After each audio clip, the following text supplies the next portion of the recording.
Glória a Jesus.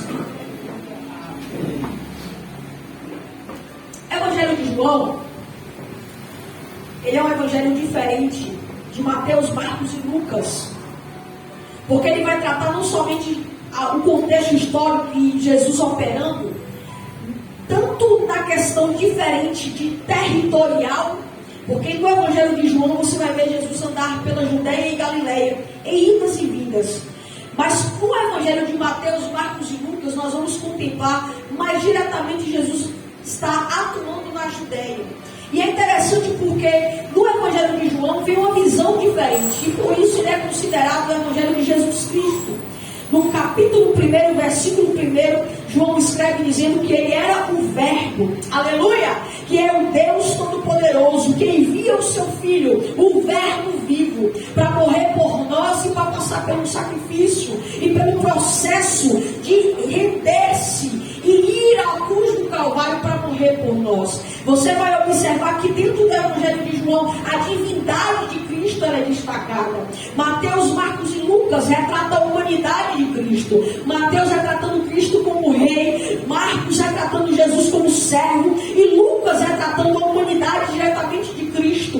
E é interessante porque João, nesta visão diferente, João, nesse contexto diferente, acerca da imagem de Jesus Cristo, nós observamos que o Senhor ele andava, operava maravilhas, mas o foco, a essência, voltava-se para Cristo, que é o Deus Todo-Poderoso e que veio fazer milagres, maravilhas, mas principalmente morrer e salvar. Observe comigo que no capítulo 9, anteriormente, o Senhor havia ensinado, falando dos fariseus, havia exortado os fariseus, direcionando principalmente os seus discípulos, mas nesse capítulo 9, o Senhor continua a trajetória e ele vai encontrar um cego de nascença, diferente do cego Bartimeu, em que nós temos o costume também de ouvir. Nesse capítulo 9 é um cego de nascença, e é interessante porque não é o cego que para o Senhor. Geralmente em alguns contextos de enfermidade, de milagres,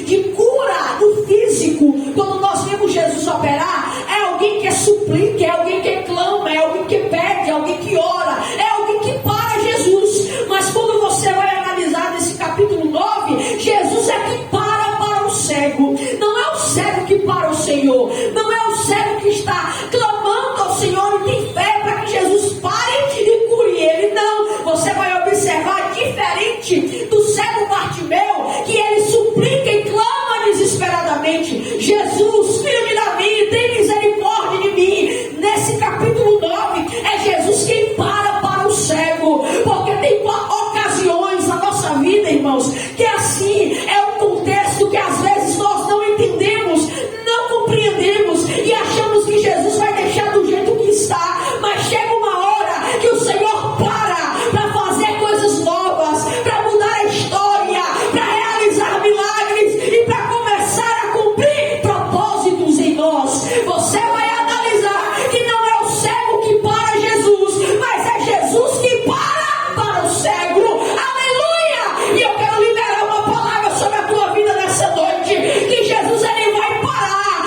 na sua necessidade, na sua causa, para cumprir propósito, para mudar a história, para a glória do nome de Jesus. Aleluia! Glória a Deus! Deus poderoso! Jesus para!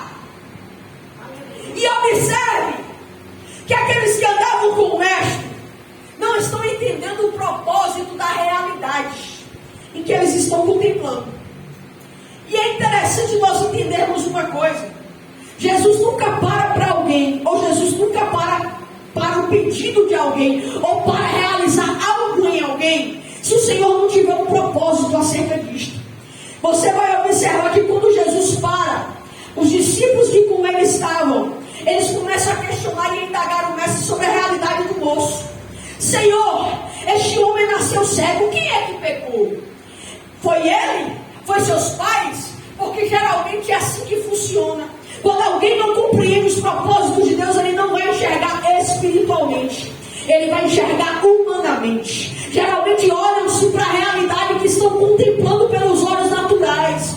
Seja a enfermidade, seja a porta fechada, seja a prisão da alma de alguém, seja alguma dificuldade, não param para contemplar espiritualmente qual é o propósito que Deus está realizando na vida daquela pessoa, ou para que aquilo está acontecendo. Geralmente indagam ou questionam sobre o que estão vendo humanamente. Só que Jesus tinha um propósito espiritual. Esse homem não nasceu cego por acaso. Nos projetos de Deus, naquele dia, Deus já sabia que Jesus ia parar, que Jesus ia operar e que Jesus ia fazer um milagre. Aleluia! Glória a Deus! Você não está passando pelo que passa por acaso. Você não passa a adversidade que passa por acaso. Não passa a luta que passa por acaso. Deus tem um propósito, crente. Deus tem algo além do que você está vendo. Aleluia! Está olhando a realidade agora, mas não está vendo pelos olhos espirituais. E tem horas que queremos achar resposta aonde Deus não tem resposta para dar. Por quê, irmãos? Porque nem sempre Deus vai explicar. O que é importante é Deus cumprir o que Ele projetou, o que Ele determinou, o que Ele tem específico para mim e a tua vida. Aquele cego não estava cego, não nasceu cego por pecado. Ele nasceu para um propósito. Aleluia! A tua história não é como é por acaso. Tudo tem um propósito. Aleluia! Tudo tem um propósito. Tem um propósito de Deus. E quem caminhava com Jesus não estava entendendo. Mas Deus pega as coisas loucas deste mundo para confundir as sábias. Deus pega o que não são e faz ser. Aleluia! Deus pega as coisas desprezíveis para torná-las úteis para a glória de Deus. Quem era enfermo vivia de certa forma excluído, de canto. O cego Bartimeu, no contexto, vai mostrar isso no texto. Por quê? Porque eles não tinham a oportunidade de estar no meio social, de se trabalhar, de se familiarizar, até mesmo entrar no templo, até mesmo cultuar. Não tinham as mesmas oportunidades. Eles viviam à beira do caminho. Mas você vai ver que Jesus para. Aleluia! E quando Jesus para, ele enxerga além do que o cenário está mostrando. E Jesus está pegando. Está parando na história de crente, na vida de crente, na realidade de crente, porque Ele vai cumprir propósitos sobre você. Aleluia! Ele para. Quando menos se espera, Ele para. Quando ninguém mais acredita, Ele para. Aleluia! Esse moço não tinha como suplicar ou buscar recursos medicinais, naturais. Dinheiro não compraria a sua mudança. A realidade que ele estava vivendo não mudaria por métodos financeiros, por recursos de mãos humanas. Mas o Deus Todo-Poderoso, quando Ele para para trabalhar. Aleluia! Aonde ninguém pode trabalhar. Aleluia! O que me trai a atenção do Senhor, o que me atrai a atenção para o trabalhar de Deus, é que Deus é específico e detalhista. Deus é específico e detalhista. Você vai ver que Jesus, quando Ele para trabalhar na vida desse moço, Ele não trabalha só no moço. Quem estava enfermo era o moço, mas Ele trabalha com quem caminha com Ele. Porque quando Jesus para, irmãos, não é só para um alvo que Ele faz, é para todos aqueles que estão em volta. Aleluia! E para todos aqueles que estão perto. Glória a Deus! É por isso que o teu milagre não é para você somente. É a tua casa que muda, é a parentela que muda, é a geração que muda, é o vizinho que muda, é a sociedade que muda.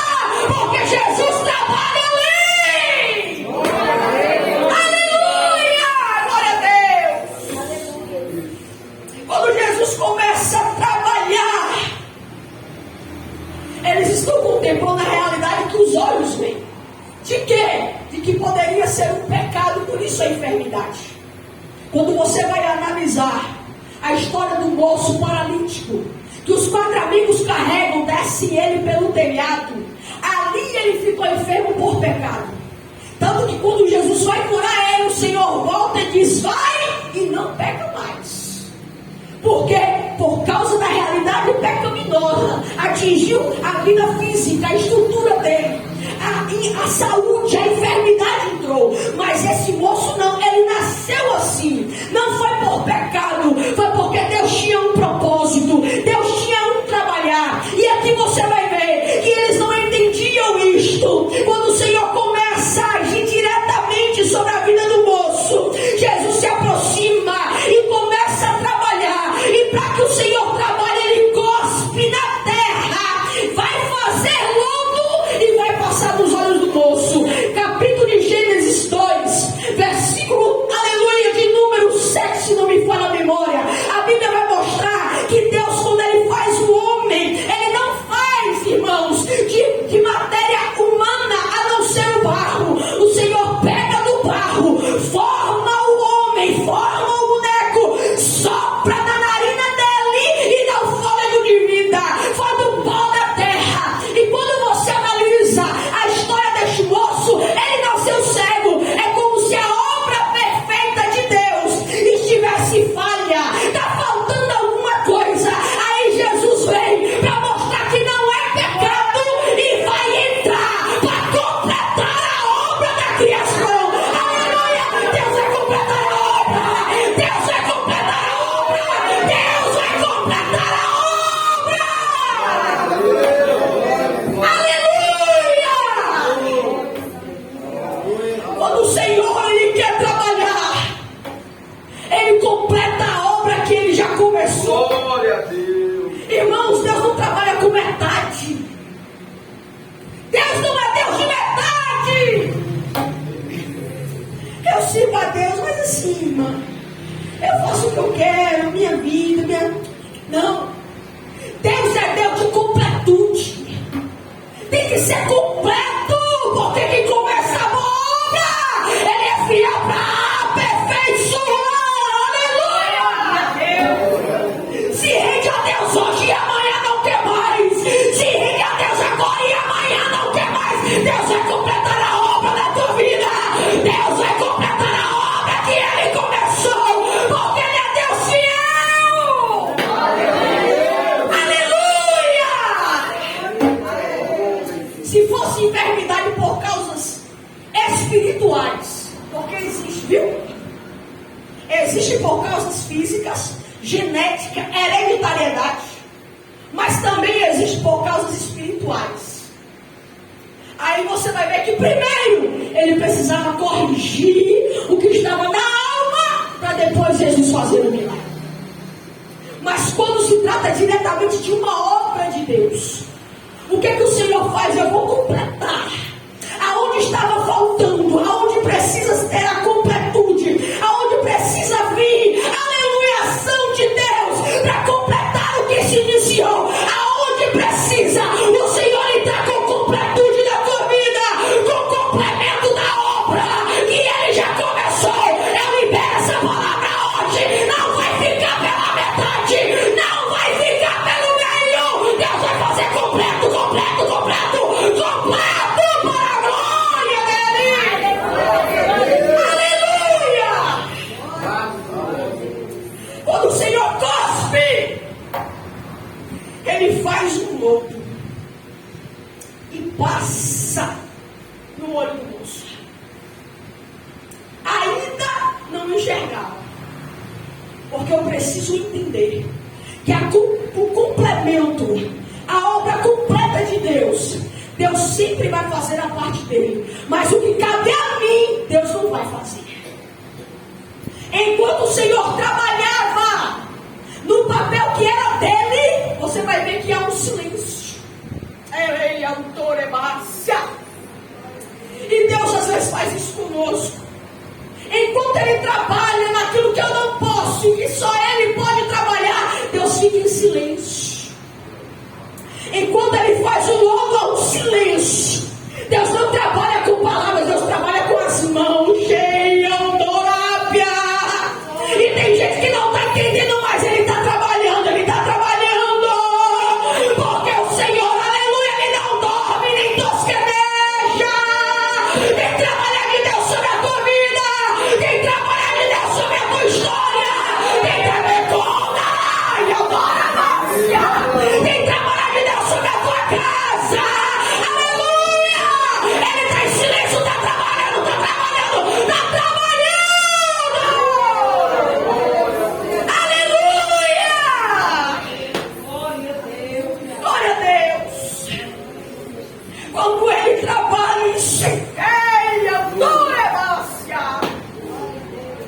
em silêncio, é porque Deus está projetando além do que você espera.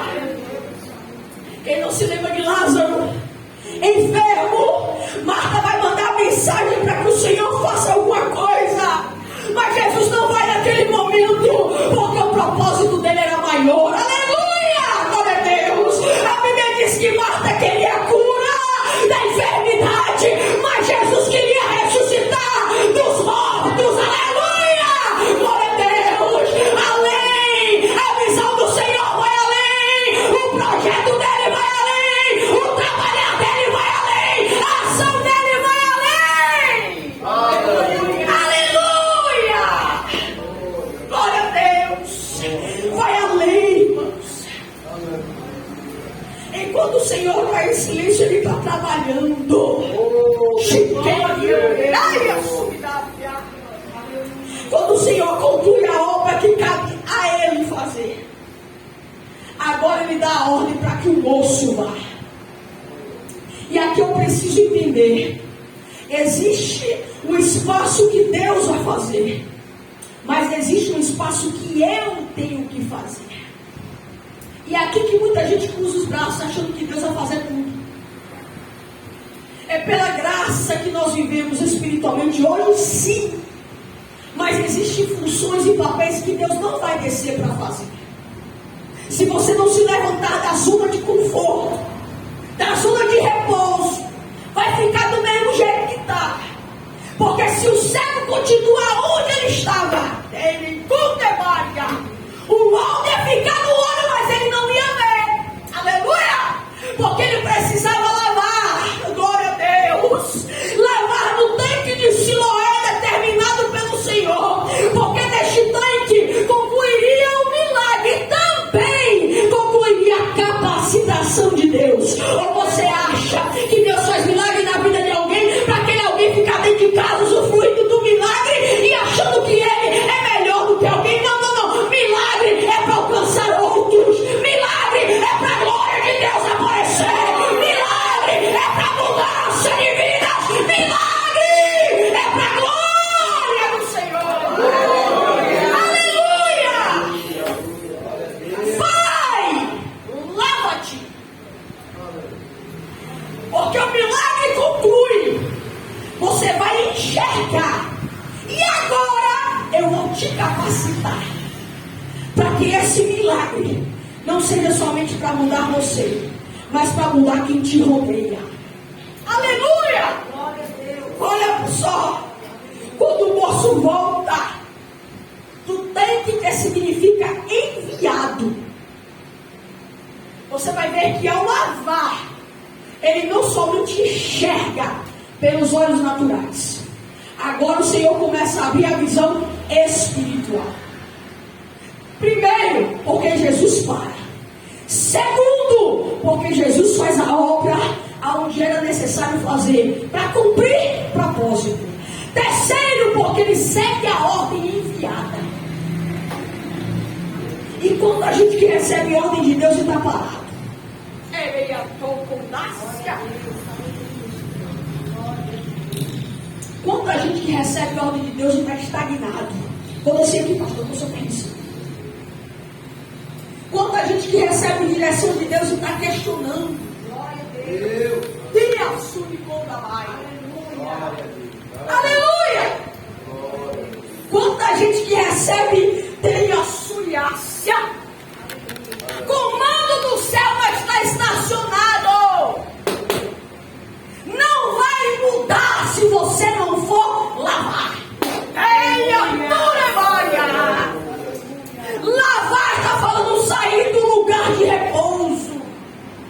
Cego Bartimeu estava na beira do caminho. E você vai ver que para Jesus curar ele, Jesus disse: manda chamar ele. O Senhor poderia se aproximar e dizer: o que quer esse Senhor que faça, cego?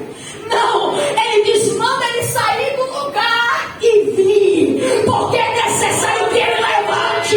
Saia da beira do caminho e venha. Sai, levanta, desperta. Jesus quer que você lave para ele fazer coisas novas.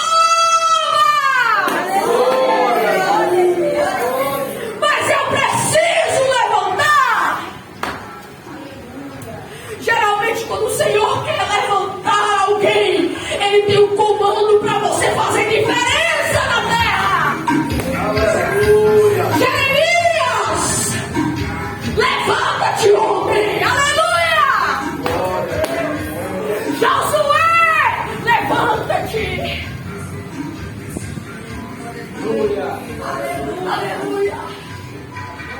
Não te mandei eu. Esforça-te, tem bom ânimo. Sai da posição de repouso.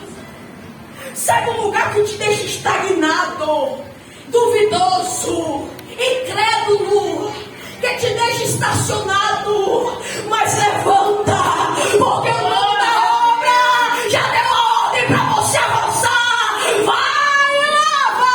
Tem milagre para ser concluído. Tem reforma para ser concluída. Tem a caldeira e as tuminais. Tem coisas novas para Deus fazer. Mas eu preciso levantar.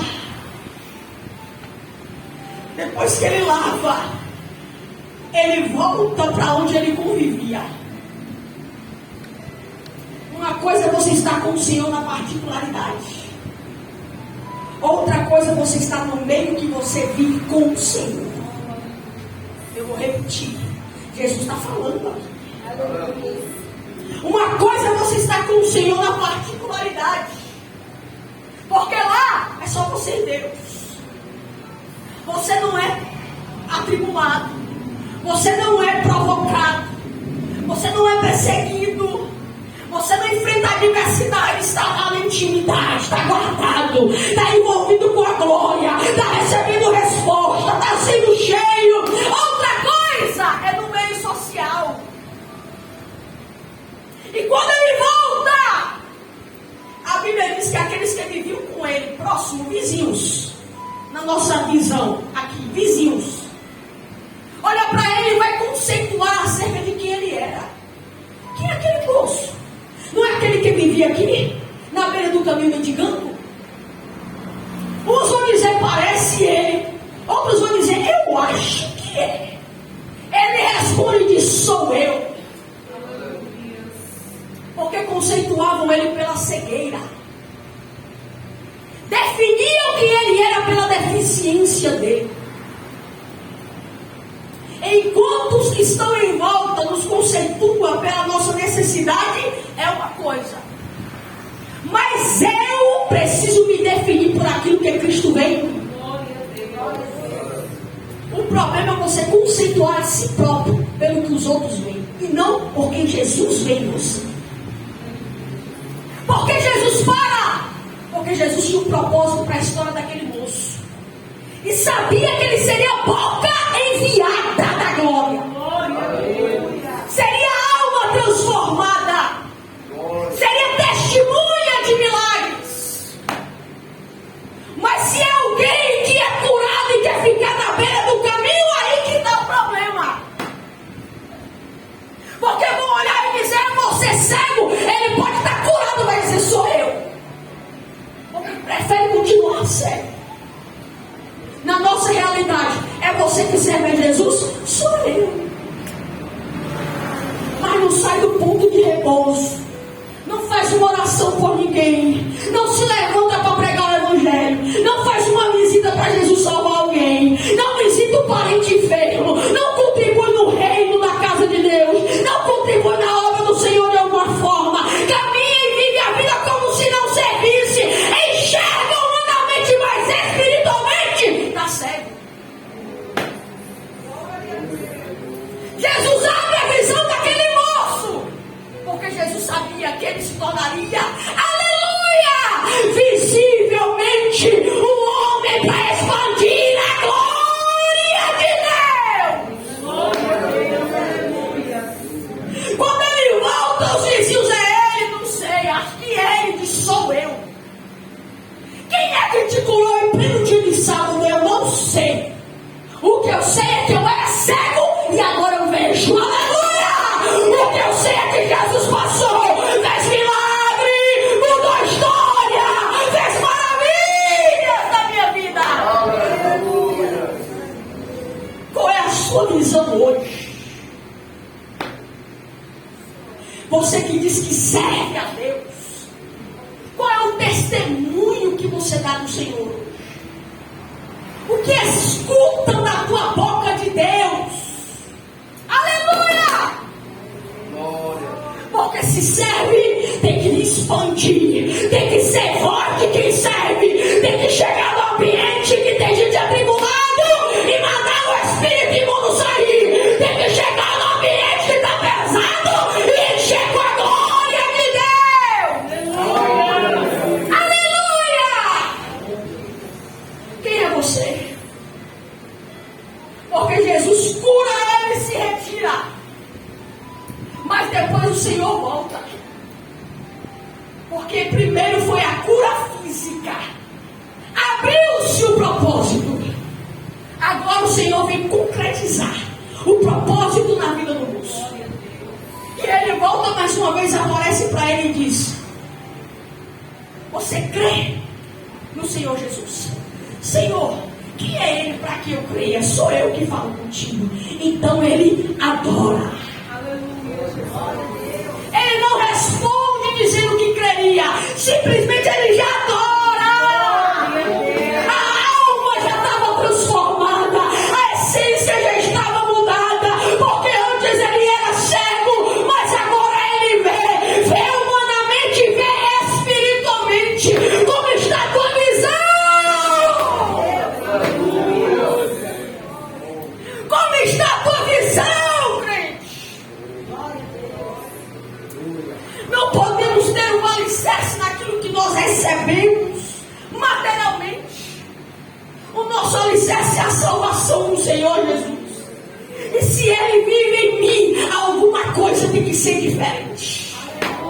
Eu preciso ser diferente, porque o coração alegre, ele vai formosear o rosto. Diz a palavra de Deus: tem alegria, tem presença, tem graça. Aleluia!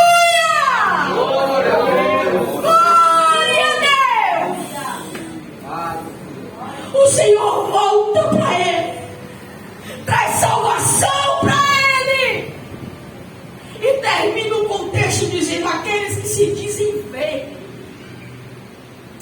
humanamente, eles dizem que vê, mas se eles fossem cegos, eles enxergariam. Por quê? Porque aquilo que está em mim, humanamente, carnalmente, eu preciso ser cego. O eu tem que morrer, o pecado tem que morrer, a essência humana ela tem que morrer. O que vai viver é a essência de Cristo, é a glória dele, porque não mais vivo eu, mas Cristo, ele vive em mim. Aleluia! Eu preciso sair do eu preciso sair da zona de conforto, eu preciso sair do comodismo. Da mesma forma que eu me dedico no meio social, profissional, para crescer, para aprimorar, com Deus é do mesmo jeito, irmãos. Eu preciso ter tempo para orar, para estudar a palavra, para consagrar, para estar firme diante de Deus, independente do que eu tenha por outras obrigações. Eu busco primeiro o reino e a sua justiça. Então, onde está a sua visão? Será que você vê? Ou está sendo cego? Jesus me trouxe aqui hoje para te fazer enxergar que Ele está diante de você, querendo concretizar propósitos.